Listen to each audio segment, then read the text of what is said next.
नमस्कार, गोयल एस्ट्रोलॉजी में एक बार फिर से आपका स्वागत है। यह नाड़ी एस्ट्रोलॉजी चल रही है और यह नाड़ी एस्ट्रोलॉजी का पार्ट है। यदि आपने इसके पहले के वीडियोस नहीं देखे हैं तो लिंक डिस्क्रिप्शन में दिए हुए हैं, आप वहां जाकर उन वीडियोस को देख सकते हैं। आज हम राहु के विषय में बताएंगे।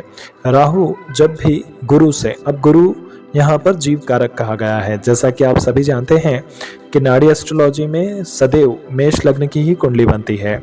यहाँ लग्न उदय नहीं होता है। यहाँ पर गुरु जन्म के समय गुरु जहाँ होता है वहीं से यह माना जाता है कि वहीं से कुंडली की शुरुआत होती है। यहाँ गुरु को जीव कारक बताया गया है। इसी कारण से राहु गुरु से कितनी दूरी पर है उसके अनुसार प्रेडिक्शंस तय होती हैं। अर्थात यहाँ पर ग्रहों के कारकत्वों को ही सभी समझा जाता है। यही कारण है कि जब जीव कारक अर्थात जातक से राहु की दूरी कितनी है उस अनुसार यह तय किया जाएगा कि जातक को राहु का फल किस प्रकार से मिलेगा। तो हम यहाँ पर आपको जो बता रहे हैं, आप देखिए कि जो गुरु ग्रह है या जुपिटर जो है वह फर्स्ट हाउस में हमने बिठाया है। तो यहाँ पर फर्स्ट हाउस अर्थात लग्न नहीं हो रहा है, क्योंकि यहाँ पर जो ज़ोडिएक साइंस हैं अर्थात जो राशि यहाँ शुरू होती हैं वह मेष राशि से प्रारंभ होती है। इसी कारण से हमने यहाँ पर गुरु जो बृहस्पति ग्रह हैं उसे हमने मेष राशि में रखा हुआ है ताकि हम पूरे 12 राशियों का फल कथन आपको समझा सकें।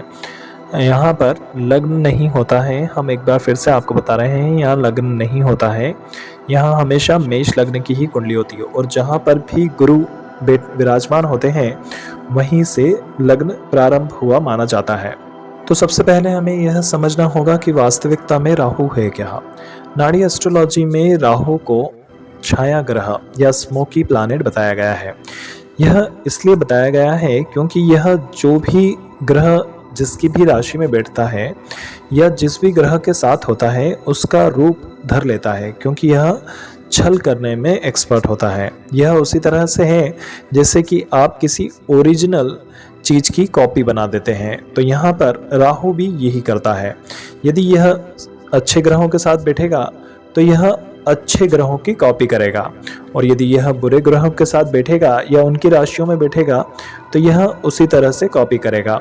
इसी कारण से कहा जाता है कि यदि राहु किसी ग्रह की राशि में बैठा हो और वह ग्रह उच्च का हो जाए अथवा वह ग्रह स्वराशि का होकर राहु को देख ले तो इससे राहु को बहुत ज़्यादा हेल्प मिलती है, और ऐसा राहु जो होता है उस ग्रह की पावर को कई गुना बढ़ा देता है। पर जैसा कि आप जानते हैं कि यदि हम किसी ओरिजिनल चीज़ की कॉपियां बनाने लगें तो होगा यह कि ओरिजिनल जो चीज़ है उसकी जो कीमत होगी वह गिरती चली जाएगी। यही कारण है कि राहु जिन ग्रहों के साथ बैठता है या जिन ग्रहों की राशियों में बैठता है कहीं ना कहीं उन ग्रहों की कॉपी करने के चक्कर में उन ग्रहों का मूल कारकत्वों को समाप्त कर दिया जाता है, क्योंकि यह उन्हें बहुत अधिक बढ़ा देता है। और यही कारण होता है कि जातक के जीवन में एक समय ऐसा आता है कि वह इतना अधिक बढ़ जाता है कि उसका अंत होने लगता है। क्योंकि आपने सुना होगा कि अति का अंत होता है। यदि आप मीठा एक गुलाब जामुन खाएं तब तक ठीक है, पर यदि आपको एक साथ 4-5 खिला दिए जाएं और उसके बाद 4-5 और खिलाए जाएं तो शायद अब आपको वह टेस्ट नहीं आ रहा होगा जो आपको पहली बार में आया था। यही कारण है कि राहु किसी चीज़ को लगातार बढ़ाता चले जाता है, और इसी कारण से राहु जो है उस चीज़ के कारकत्वों को इतना अधिक बढ़ा देता है कि उसके प्रति लोगों की आस्था, प्रेम या भावनाएं समाप्त हो जाती हैं। इसी कारण से राहु को पाप ग्रहों की सूची में रखा गया है।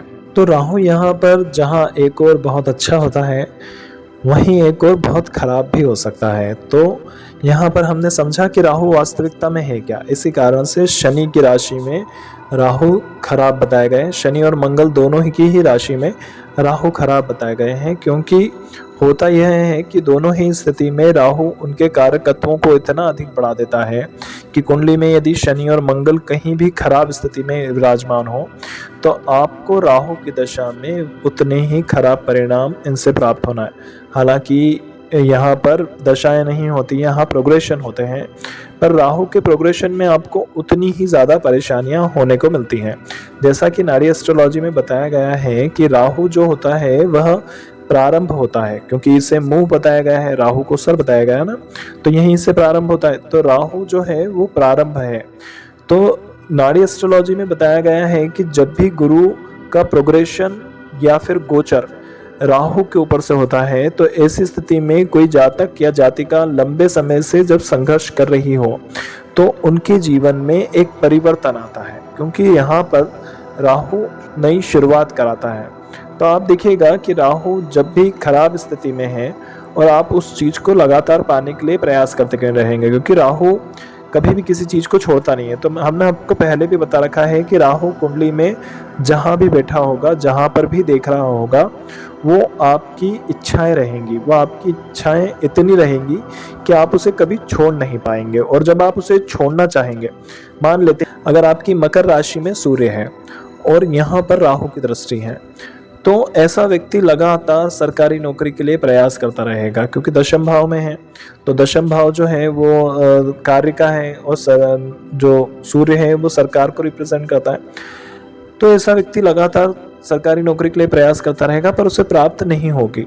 वहीं जिस दिन वह ये प्रयास कर लेगा कि आज मैं इस नौकरी आज मैं छोड़ देता हूँ यार, कोई मतलब नहीं है, क्योंकि मैं बहुत दिन से प्रयास कर रहा हूँ पर मुझे मिल नहीं रहा है, तो अब मैं इसे छोड़कर कुछ नया कर लगता हूँ। तो आप देखिए कि अचानक से उसे कहीं ना कहीं से कोई ऐसी बात पता चलेगी, कोई ऐसा ऑफर मिलेगा जिससे उसे लगेगा कि एक बार फिर से उम्मीद जग जाती है। तो राहु जो है वो उम्मीद है, जो आपको लगातार आपको जो उम्मीद देता है वह राहु है। इसी कारण से जिनके राहु केतु जो होते हैं, वैदिक एस्ट्रोलॉजी में बताया गया कि जिनके राहु केतु नीच राशि में होते हैं, ऐसे लोगों को दूसरों से उम्मीद ही नहीं होती है।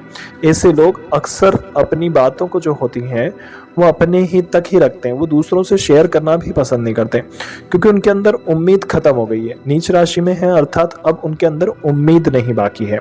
तो नाड़ी एस्ट्रोलॉजी में राहु को क्या बताया गया है?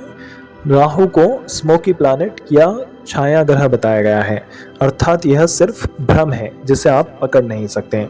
वहीं राहु जो है वो यहाँ पर ड्राई प्लैनेट बताया गया है, ऐसा जो सूखा हुआ है, पूरी तरह से किसी चीज़ को सुखा रखा है।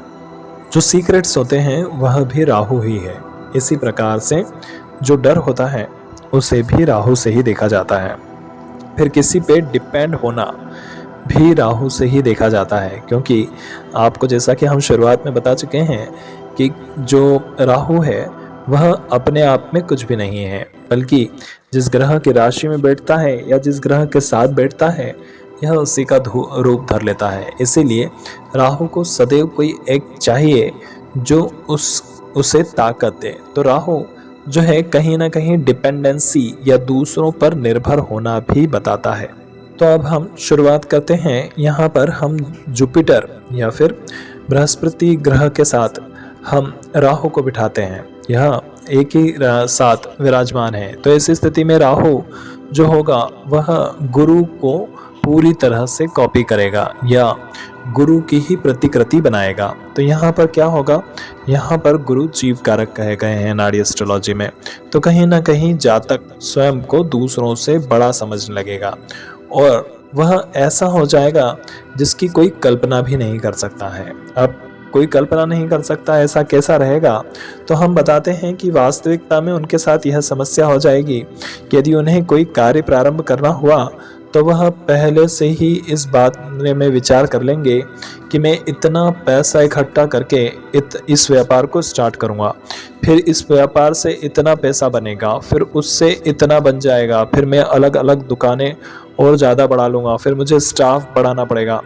मतलब जो है यह डे ड्रीम की तरह, जो दिन में जो सपने देखते हैं उस तरह से हो जाएगा। अर्थात जातक ने अभी कोई काम प्रारंभ किया ही नहीं है, उसके पहले ही वह विचार करने लगा कि किस तरह से इसे और बड़ा और बड़ा और बड़ा बनाया जा सकता है।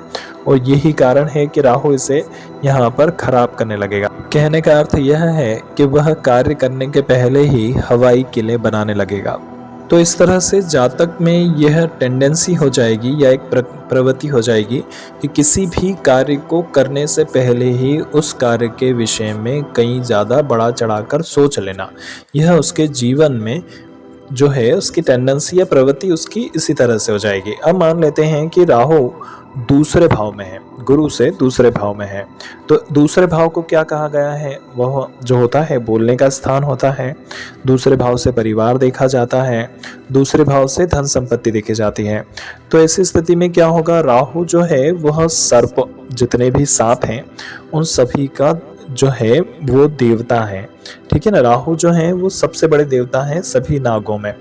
तो यहाँ क्या करेंगे, वह जो मैरिज है जातक की, जातक या जातिका की जिसकी भी मैरिज है वह डिले कराते जाएंगे किसी न किसी कारण से। जब भी चाहे होगा कि कहीं ना कहीं उनका मैरिज का हो रहा है तो उससे वह डिले कराते चले जाएंगे। और ऐसे लोगों में आप एक बात देखेंगे कि गुरु से दूसरे भाव में यदि राहु है तो ऐसे लोगों को स्किन या त्वचा से संबंधित कोई एलर्जी अवश्य होती है, क्योंकि राहु कहीं ना कहीं एलर्जी को भी रिप्रेजेंट करता है। तो आप देखेंगे कि इन्हें स्किन संबंधी परेशानियां रहेंगी। तो राहु क्या है, राहु सर्पों के देवता हैं, और यदि आप सर्प को देखें तो उन्हें एक तरह का श्राप मिला हुआ है, जो कि उनकी स्किन को जो है कहीं ना कहीं धब्बे युक्त बनाता है। जो आप जितने भी सांप होते हैं उन्हें आप देखिए कि उनकी स्किन बिल्कुल सिंपल सी नहीं होती है, बल्कि उनमें कोई ना कोई तरह के स्पॉट्स या रिंकल्स अवश्य होती हैं। तो यहाँ पर ये कर्स होता है, इसी कारण से ऐसे लोगों को एलर्जी की प्रॉब्लम होती है। पर यदि कोई शुभ ग्रह की दृष्टि राहु पर पड़ रही हो तो ऐसी स्थिति में उन्हें ये एलर्जी होती ज़रूर है, पर छुप जाती है, दिखाई नहीं देती है, और जीवन के अंतिम पड़ाव में ये सब दिखाई देने लगते हैं। तो ये क्या करेगा, ये कहीं ना कहीं उसकी मैरिज लाइफ को ख़राब करेगा। ये पहले तो शादी होने नहीं देगा, होने के बाद उस शादी को निभाना मुश्किल हो जाएगा। तो ये कहीं ना कहीं ये परेशानियां देता है। उसके बाद जो अगर इसे हम वाक स्थान माने, ये मतलब जहाँ से बोला जाता है हम उसे माने, तो कहीं ना कहीं ऐसे लोगों की बातें जो होंगी वह आपके समझ से थोड़ी सी परे होंगी, क्योंकि इनकी बातें बिल्कुल अलग होगी, बहुत बड़ा चढ़ाकर बताते हैं। आमतौर पर यह सच बोलना भी चाहते हैं पर सच बोल नहीं पाते हैं, और ये कहीं ना कहीं ऐसा होता है कि इनके साथ बोलते बोलते अनावश्यक ही कहीं ना कहीं झूठ बात इनके मुंह से निकल जाती है। फिर यदि इसे हम धन स्थान माने तो धन स्थान में होता यह है कि पैसा जितनी तेज़ी से इनके पास आता है उतनी ही तेज़ी से खर्च हो जाता है। इसी कारण से इन लोगों के साथ ये समस्या हो जाती है। अब राहु तीसरे भाव में, तो राहु गुरु से तीसरे भाव में, कोई यहाँ कोई फ़र्क नहीं पड़ता कि राशि कौन सी है और कहाँ पर है, जो गुरु जहाँ भी बैठा है उससे तीसरे भाव में। तो अब तीसरा भाव क्या होता है, तीसरा भाव यदि देखा जाए तो हमारे जो होते हैं छोटे भाई बहनों का होता है। तो इस स्थिति में क्या होगा, जातक के बाद अन्य कोई संतान को होने ही नहीं देगा, क्योंकि राहु जो है वो ड्राइनेस है। तो यहाँ पर आप देखेंगे कि यदि गुरु से तीसरे भाव में राहु है तो ऐसे व्यक्तियों के छोटे भाई बहन नहीं होते हैं, क्योंकि राहु या तो उनका मिसकैरेज करा देगा या होने ही नहीं देगा। अब यहाँ यह अलग बात है कि यदि उस पर किसी प्रकार के शुभ ग्रह की दृष्टि पड़ रही हो तो हो सकता है कि अन्य कोई संतान का जन्म हो जाए, पर ऐसा बहुत कम केसेस में देखा गया है। और अभी हम केवल एक ही ग्रह पर पूरा कंसंट्रेट रख रहे हैं, क्योंकि अभी यहाँ दृष्टियों की बात नहीं हो रही है। तो यहाँ पर हम सिर्फ यही कंसंट्रेट रख रहे हैं कि सिर्फ आपको एक ग्रह के बारे में ही विस्तार से बताया जा सके। तो यहाँ पर तीसरा भाव जो होता है वो छोटे भाई बहनों का होता है। तो जुपिटर से तीसरा भाव जुपिटर के छोटे भाई बहनों का होगा। तो हम ये मान सकते हैं कि जुपिटर जीव कारक अर्थात जातक है। तो जुपिटर से तीसरा भाव जो होगा वो जुपिटर के छोटे भाई बहनों का होगा। अगर यहाँ राहु विराजमान है तो या तो उनके माता पिता को मिसकैरेज हो जाएगा या फिर अगली संतान होगी ही नहीं, यह निश्चित रूप से होता है। तो अब गुरु से तीसरा भाव जो होता है, अब तीसरे भाव से यहाँ से ट्रैवलिंग भी देखी जाती है। तो राहु क्या है, तो राहु छल है, वह स्मोकी प्लैनेट है, वह छाया ग्रह है।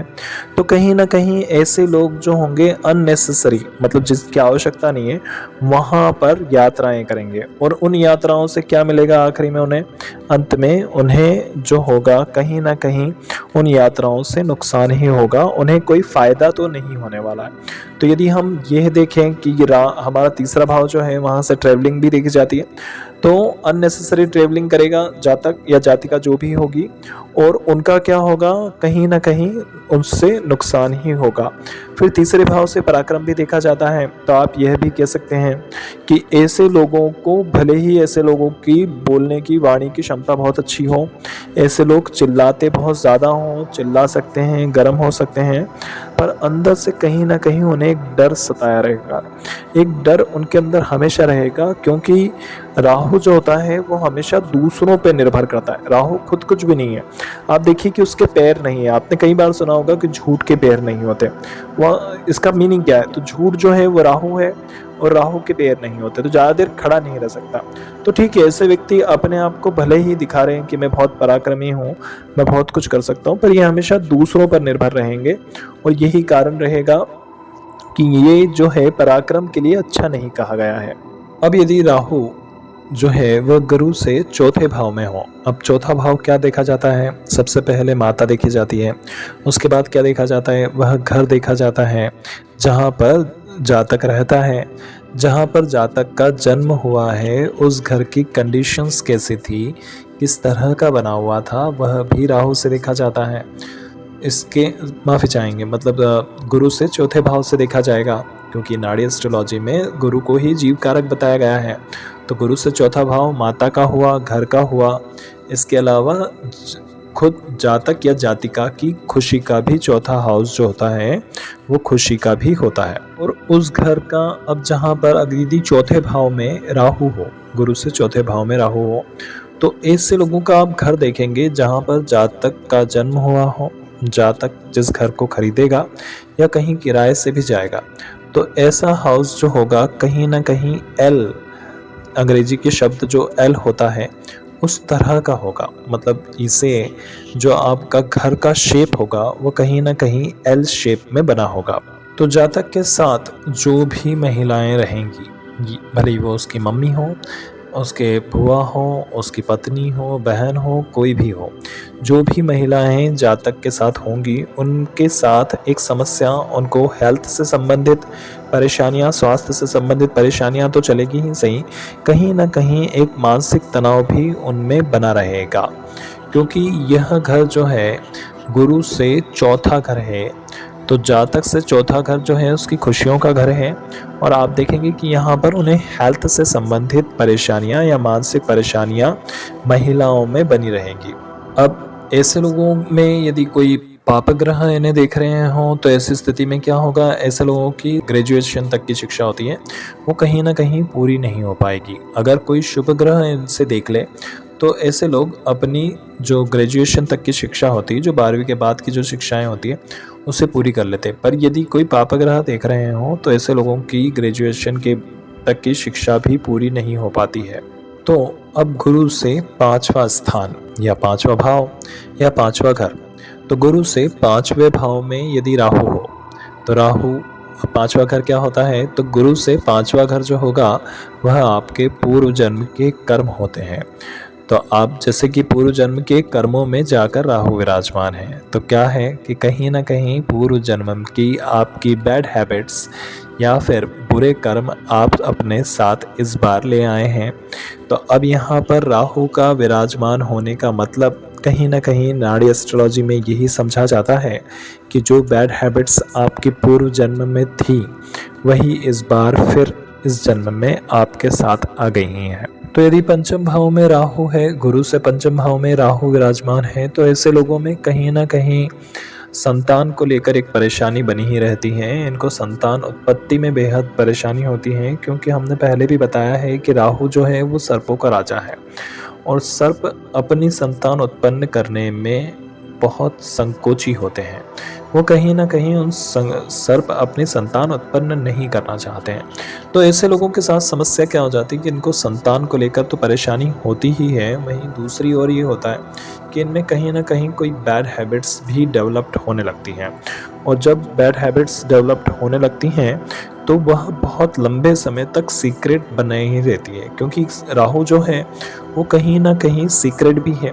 तो राहु इतनी बड़ी आसानी से उन्हें छुपा लेगा, वो कभी किसी तक उन तक पहुंचेगी नहीं। हाँ, हालांकि ये अलग बात है कि एक समय यह आएगा कि जब राहु और केतु, मतलब जब केतु का गोचर या प्रोग्रेशन राहु पर से होगा, उस दिन वह बात ज़रूर सबके सामने आ जाएगी, क्योंकि राहु जहाँ सीक्रेट रखना पसंद करता है, वहीं केतु जो है वो सारी बातों को बताना पसंद करता है।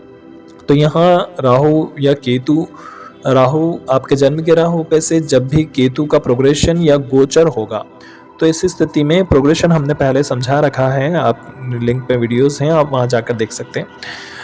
तो प्रोग्रेशन जब भी होगा इन पर से, या फिर गोचर में केतु राहु के ऊपर आएगा, तो वो सीक्रेट्स जो हैं वो ओपन हो जाएंगे। तो परेशानियां आप पिछले जन्म से अपने साथ लेकर आए हैं, ये इस जन्म की परेशानियां नहीं है आपकी। अब राहु यदि गुरु से छठे भाव में विराजमान है, तो जैसा कि हम पहले के वीडियोस में आपको बता चुके हैं, यदि आप हमारे पूर्व के वीडियोस देखें नारी एस्ट्रोलॉजी के, कि गुरु से छठे भाव में यदि कोई छोटा ग्रह होता है, मतलब छोटे प्लैनेट्स जो एक्टिव प्लैनेट्स कहे गए हैं यहाँ पर, मतलब जो बहुत जल्दी मूव हो जाते हैं एक राशि से दूसरी राशि में, तो ऐसे लोगों को ज़्यादा बड़ी बीमारियाँ नहीं होती हैं, बल्कि छोटी छोटी बीमारियाँ होती हैं जो आसानी से क्योर हो जाती हैं। पर यदि बड़े प्लैनेट्स आकर बैठ जाएं, तो ऐसे लोगों को ऐसी परेशानियाँ होती हैं स्वास्थ्य संबंधी, जिन्हें दूर करना बहुत मुश्किल होता है। तो अब ऐसे लोगों को कहीं ना कहीं यदि राहु छठे भाव में बैठ गया है, तो जैसा कि हमने आपको पहले बताया था कि राहु जो है वो एक स्मोकी प्लैनेट है। तो स्मोकी प्लैनेट्स मतलब हवा से संबंधित है कुछ, जिसे पकड़ा नहीं जा सकता। तो आप देखेंगे किस तरह की परेशानियां होंगी इन लोगों को छाती से संबंधित रोग होंगे, अर्थात इन लोगों को कहीं ना कहीं लंग्स, जो हमारे फेफड़े होते हैं, क्योंकि हवा उसी में भराती है सारी, जब हम सांस लेते हैं तो सारी हवा वहीं जाके एकत्र होती है हमारी छाती में। तो इससे जो पुरुष, स्त्री या पुरुष जो भी होंगे, उन्हें छाती से संबंधित रोग होंगे, अर्थात उन्हें लंग्स से संबंधित परेशानियां होंगी। वहीं ऐसे लोगों को एलर्जी, जैसा कि हमने बताया था, सांपों के साथ एक कर्स है जिसमें एलर्जी संबंधी प्रॉब्लम, स्किन संबंधी प्रॉब्लम, दूसरी इनको जो परेशानी होती है वो एलर्जी संबंधी प्रॉब्लम होती है, और सांस से संबंधित परेशानियां रहेंगी इनको, छाती से संबंधित। फिर छठे भाव को कहा गया है रोग, ऋण, शत्रु, तो यहाँ पर से शत्रु भी देखे जाएंगे। अब चूंकि यहाँ पर राहु है, राहु छठे भाव में सबसे अच्छा कार्य करते हैं, तो ऐसे लोगों के शत्रु तो होते हैं, पर शत्रु कभी सामने से वार नहीं करते हैं। जैसा कि हमने आपको शुरुआत में ही बताया था कि राहु जो होता है हमेशा डिपेंड होता है दूसरों पर, अदर्स पर, वह कभी खुद कुछ नहीं होता, वह सिर्फ दूसरों की कॉपी कर सकता है। तो यहाँ पर जो भी शत्रु होंगे, वह शत्रु कभी सामने नहीं आएंगे। ऐसे लोगों को जो छठा भाव कहा गया है, खुले शत्रुओं का कहा गया है, क्योंकि 12वां भाव जो होता है वो गुप्त शत्रुओं का होता है। तो यहाँ पर जो खुले शत्रु जो होंगे, कभी भी सामने से वार नहीं करेंगे। तो ऐसे लोगों को कहीं ना कहीं जो कहा गया है ना, आपने पुराने ज़माने में सुना होगा कि आस्तीन का सांप निकला। तो आस्तीन का सांप जो है वो राहु है, और आस्तीन का सांप जो है वो छठे भाव को कहा गया है। तो छठे भाव में जब भी राहु होता है, तो ऐसे लोगों को आस्तीन के सांप निकलने का रहता है। तो इन लोगों को सामने से कोई वार नहीं करेगा, पर हाँ, पीठ पीछे कहीं ना कहीं जरूर दूसरों की मदद लेकर फिर करेंगे। तो इन्हें इस तरह के शत्रुओं से दूर रहना चाहिए और सावधान रहना चाहिए। तो यहाँ से नौकर भी देखे जाते हैं, तो आपके जो नौकर जो भी होंगे वो बहुत हार्ड जो होंगे, हार्ड वर्कर्स होंगे, क्योंकि कहीं ना कहीं राहु जो है वो दूसरों की आज्ञा का पालन करना पसंद करता है। तो आप देखेंगे कि यहाँ पर आपके जो सर्वेंट्स होंगे वो बहुत हार्ड वर्कर होंगे, पर यहाँ पर राहु का होना कहीं ना कहीं जानवरों से आपको खतरा दर्शाता है। अर्थात यदि आप जानवर, अर्थात किसी कुत्ते के पास से गुजरते हैं, किसी डॉग के पास से गुजरते हैं, तो हो सकता है कि ऐसे लोगों को डॉग काट ले, क्योंकि इन्हें डॉग्स से या फिर ऐसे हर वो जानवर से दूर रहना चाहिए या सचेत रहना चाहिए जो कि बड़ा हो। देखिए केतु क्या है, केतु छोटे छोटे जानवर हैं जो कीट ईट होते हैं ना, जितने भी छोटे जानवर होते हैं, जो कीट होते हैं, मकोड़े होते हैं, मच्छर होते हैं, ये सब केतु से देखे जाते हैं। बैक्टीरियाज, क्योंकि वो ट्रांसफॉर्म करता है ना, 8th हाउस का है तो 8th हाउस ट्रांसफॉर्मेशन का है। तो यहाँ पर केतु से जो है वो छोटे छोटे जीव देखे जाते हैं, वहीं बड़े जीव जो होते हैं वह राहु से देखे जाते हैं। तो जितने भी बड़े जीव हैं उनके साथ इन्हें ज़्यादा जो है वो नहीं करना चाहिए, मतलब इनके साथ ज़्यादा लापरवाही से बर्ताव नहीं करना चाहिए, बल्कि कहीं ना कहीं इन्हें बड़े जीवों से, भले ही वो गाय हो, भले ही वो कुत्ता हो, या फिर बैल हो, भैंस हो, कोई भी हो। आपने आमतौर पर इंटरनेट पे भी वीडियोस देखी होंगी जिसमें कुछ बकरियां किसी इंसान को मार रही हैं, तो कहीं ना कहीं इस तरह के जानवर भी उनके लिए हार्मफुल हो सकते हैं। तो इन्हें इससे सावधान थोड़ा सा रहना चाहिए। अब गुरु से 7वें स्थान पर या 7th हाउस में, तो यदि गुरु से 7वें स्थान पर राहु विराजमान हो तो ऐसी स्थिति में नाड़ी एस्ट्रोलॉजी में बताया गया है कि यहाँ पर 7वां भाव जो होता है वह शुक्र का होता है। जैसा कि हम हमेशा जानते हैं, यदि हम वैदिक एस्ट्रोलॉजी भी देखते हैं तो वहाँ पर 7वां भाव जो होता है वह आपका पार्टनरशिप का होता है, वह आपका डेली इनकम का होता है, वह भाग होता है जहाँ पर आपके दोस्त इकट्ठे होते हैं। तो ये कहीं ना कहीं उसमें ड्राइनेस लाने लगता है, और ऐसी स्थिति में ऐसे लोगों की पार्टनरशिप्स जो होती हैं वो ख़राब होने लगती हैं। तो यहाँ पर राहु क्या करेगा, यहाँ पर राहु ड्राइनेस लेके आएगा रिश्तों में, और ऐसे लोगों के जो फ्रेंड्स होंगे वह भी कहीं ना कहीं बहुत रूड होते हैं, जो कि जातक या जातिका जो भी हों उनको बड़ी रूडली से जवाब देते हैं। इसी कारण इन लोगों की पार्टनरशिप भी ज़्यादा लंबे समय तक नहीं चल पाती है। तो राहु क्या कर रहा है, राहु 7वें भाव में बैठ के 7वें भाव को ड्राई कर रहा है। अब राहु 8वें भाव में, यानी कि गुरु से 8वें भाव में, यदि राहु गुरु से 8वें भाव में हो तो 8वां भाव जो होता है वह उसकी आयु होती है। प्रत्येक ग्रह से 8वें भाव में जाकर आप उसकी आयु देख सकते हैं। तो यहाँ पर जब 8वें भाव में हम देखते हैं तो वो क्या होगा, यहाँ पर यदि राहु होगा तो क्या करेगा, यहाँ पर जातक के जीवन में नित्य नई परेशानियाँ लाता रहेगा। अर्थात राहु ना तो यहाँ पर जीने देता है और ना ही मरने देता है, क्योंकि वैदिक एस्ट्रोलॉजी में बताया गया है कि 8वें भाव में जब भी राहु होता है तो वह आयु बढ़ाता है। यहाँ गुरु से 8वें भाव में है तो भी यह आयु तो अवश्य बढ़ाएगा क्योंकि बड़ा प्लैनेट है, पर क्या करेगा, साथ में कई सारी परेशानियां भी देता रहेगा। तो राहु को लिए 8वें भाव में कहा गया है कि ना तो यह जीने देता है और ना ही मरने देता है। इसी कारण से 8वें भाव में राहु को भी खराब कहा गया है। अब गुरु से 9वें भाव में, तो 9वां भाव क्या होता है, 9वां भाव जो होता है हायर स्टडीज़ का होता है। यहाँ पर राहु बहुत अच्छा कार्य करता है क्योंकि यह कहीं ना कहीं जातक को हायर स्टडीज़ को बढ़ा देता है। तो राहु यहाँ पर यदि शुभ ग्रहों से दृष्ट हो तो ऐसी स्थिति में राहु जातक का इंटरेस्ट जो है वो स्टडी में बहुत अधिक, अध्ययन में बहुत अधिक रुचि जगा देता है। साथ में वह तंत्र मंत्र और जितनी भी गुप्त विद्याएं हैं उन्हें सीखने के लिए भी प्रयासरत हो जाता है। तो यहाँ पर आप देखेंगे कि राहु जहाँ एक और जातक के लिए अच्छा कर रहा है, वहीं दूसरी ओर वह अपने स्वभाव, क्योंकि हर ग्रह का अपना स्वभाव है, हमने पहले भी आपको बता रखा है कि हर ग्रह अपने स्वभाव के अनुसार ही कार्य करता है नाड़ी एस्ट्रोलॉजी में। तो यहाँ पर क्या हो रहा है, वह अपने स्वभाव के अनुसार जातक को तंत्र मंत्र और गुप्त विद्याओं में भी डाल देगा। तो जो भी फल दे रहा है वो तो ठीक है, पर अपना स्वाभाविक फल भी वह अवश्य देगा। फिर जब राहु 9वें भाव में बैठा होगा तो कहीं ना कहीं वह गुरु से दृष्ट होगा। तो ऐसी स्थिति में राहु शुभ ग्रहों से दृष्ट हो गया। उसके साथ में हुआ यह कि राहु विदेश है, तो राहु विदेश है तो कहीं ना कहीं विदेशी भाषाएं सीखने की भी जातक की रुचि रहेगी, या विदेश जाकर पढ़ने की में भी जातक की रुचि रहेगी। इसी प्रकार से जो कहीं ना कहीं राहु यहाँ पर गुरु का फल भी देगा। तो उसके अंदर एक हायर स्पिरिचुअल नॉलेज जो होगी, बहुत बौद्धिक ज्ञान जो होगा, धार्मिक ज्ञान जो होगा उसके अंदर, उसकी बहुत अधिकता हो जाएगी। तो यहाँ क्या कर रहा है राहु, जहाँ एक और अपने स्वाभाविक फल दे रहा है, वहीं वह गुरु के फल भी दे रहा है, गुरु ज्ञान का कारक है। तो कहीं ना कहीं आपको यहाँ पर बेनिफिट ही रहेगा। अब गुरु से दशम भाव में, तो दशम भाव से क्या देखे जाते हैं? दशम भाव से पिता देखे जाते हैं, दशम भाव से कार्य देखे जाते हैं। तो अगर यहाँ पर राहु विराजमान है तो ऐसी स्थिति में क्या होगा? जातक के साथ कार्य में लगातार असंतोष उत्पन्न होता रहेगा। मतलब जातक कभी भी अपने कार्य को लेकर संतुष्ट नहीं रहेगा। इसी कारण से यदि स्थिति और ज़्यादा खराब हो रही है, पाप ग्रहों से दृष्ट हो रहा है, तो इस स्थिति में जातक लगातार अपने कार्यों को बदलता रहेगा और एक कार्य के बाद दूसरा कार्य, दूसरे के बाद तीसरा कार्य, इस तरह से अलग अलग तरह के कार्य करता रहेगा। पर अगर शुभ ग्रहों से दृष्ट हैं तो वह प्रयास करेगा कि उसी कार्य पर बना रहे।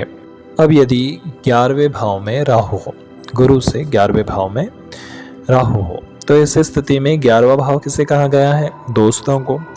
अब यहाँ पर राहु विराजमान है, राहु अकेला विराजमान है, राहु को कोई ग्रह नहीं देख रहा। अभी तो हम यही माने कि कोई ग्रह नहीं देख रहा। तो इस स्थिति में क्या होगा? ये राहु अनुपयोगी हो जाएगा, यूजलेस हो जाएगा। तो ऐसे लोगों के दोस्त तो होंगे पर बहुत कम होंगे जिन्हें उंगलियों पर गिना जा सके। फिर ऐसे लोगों के साथ एक समस्या हो जाएगी कि जो दोस्त होंगे वह सारे भी यूजलेस होंगे।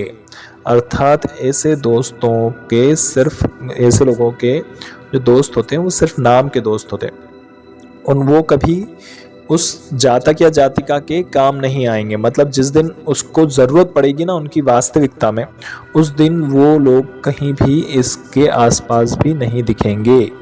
इस तरह के, क्योंकि राहु क्या है? किस्मों की प्लानेट, एक छाया ग्रह है। वह यदि उसे कोई प्लानेट नहीं देख रहा है तो उसे किसी प्लानेट की जो है स्ट्रेंथ है ही नहीं उसमें। तो दोस्त तो हैं पर नाम के हैं, और वो किस तरह के हैं? जो कुछ नहीं कर सकते, धुएं की तरह, जिसे हाथ है तो सही, दिख तो रहा है, पर जिसे हाथ नहीं लगाया जा सकता। तो यहाँ पर सारे के सारे दोस्त यूजलेस या अनुपयोगी होते हैं। फिर ऐसे लोग जो कार्य करते हैं, कहीं ना कहीं उस कार्य से इन्हें प्राप्तियां उतनी नहीं होती हैं जितनी ये चाहते हैं, क्योंकि राहु क्या है? ड्राई प्लैनेट है।